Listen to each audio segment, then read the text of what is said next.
आइए देखते हैं। अरे प्रेम बुरी जंजीर वीर तुम झूठ मती मानो।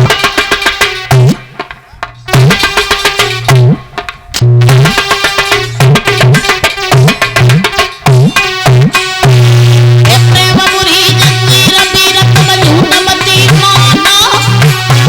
जतना जात कछुके सबुरी बीमारी में नाना रे होवे बोलू हराम खाना पीना होवे और दिन में तरे नचे न रात में नींद नहीं आवे कलेजो बिन प्रेमी तरसे कलेजो बिन प्रेमी तरसे दिन में तरे नचे न रात में नींद नहीं आवे।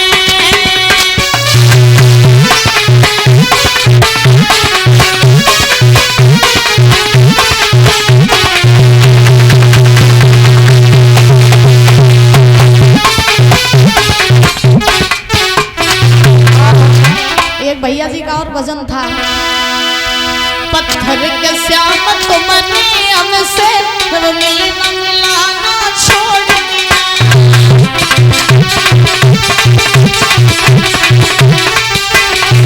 हम ठीक भला फिर क्या करके हमने भी जमाना छोड़ दिया। पत्थर के श्याम तुमने हमसे मिलाना छोड़ दिया।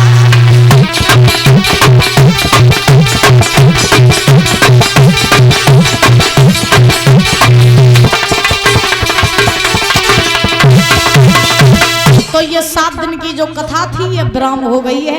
आज भागवत जी जो है वो आपके इस गांव से विदा ले रही हैं और सभी कमेटी वाले भाइयों के द्वारा हमारा यहाँ तक आना हुआ।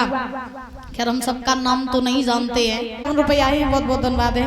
अब गाय दिए ठीक हाँ गाय दिए बोलो गोविंद भगवान की। महाराज इधर तक्षक जो है फूल का रूप बना करके चला और परीक्षित जी के पास में पहुंचा। जैसे ही तक्षक परीक्षित के पास में पहुंचा परीक्षित जी ने फूल समझ के उठाया अपनी नाक से लगाया और जैसे ही नाक से लगाओ तैसे ही महाराज आज तक्षक ने परीक्षित जी के नाक में डस लिया।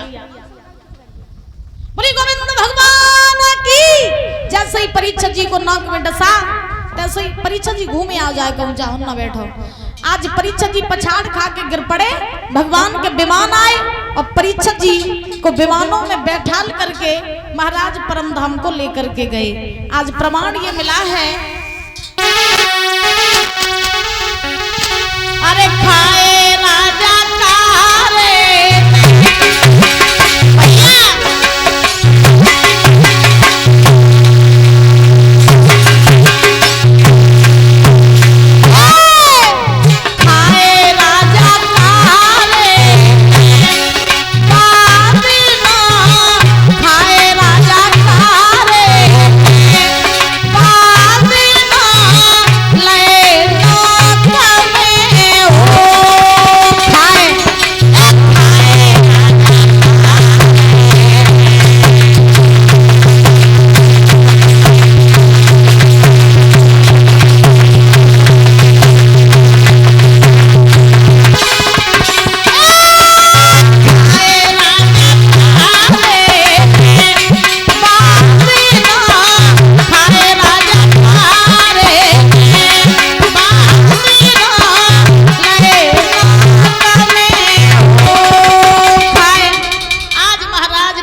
को नाक में डसा और परीक्षित जी पछाड़ खा के गिर पड़े। भगवान के विमान आए परीक्षित जी को विमान में बैठाल के परम धाम को लेके गए। बोली परीक्षित लाल की, बोली सुखदेव भगवान की, बोली शिव भागवत महापुराण की। ऐसे परीक्षित जी की मुक्ति हुई।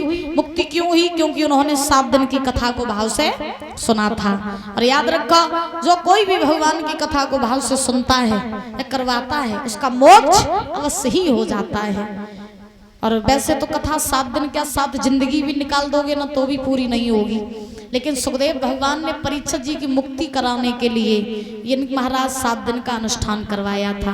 देखो मरने के बाद ही आदमी की मुक्ति नहीं होती है परीक्षित जी महाराज। आप ये सोचो कि परीक्षित जी को मोक्ष उनकी मुक्ति मरने के बाद वही नहीं।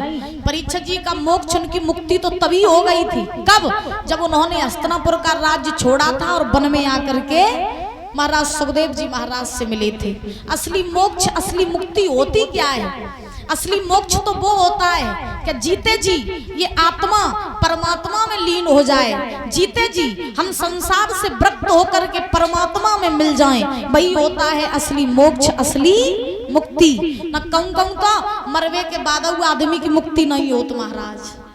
हाँ, मरवे के बाद आदमी की मुक्ति नहीं होते। तो असली मोक्ष, असली मुक्ति वही है कि जीते जी आत्मा परमात्मा में लीन हो जाए, वही मोक्ष होता है। बोलो गोविंद भगवान की।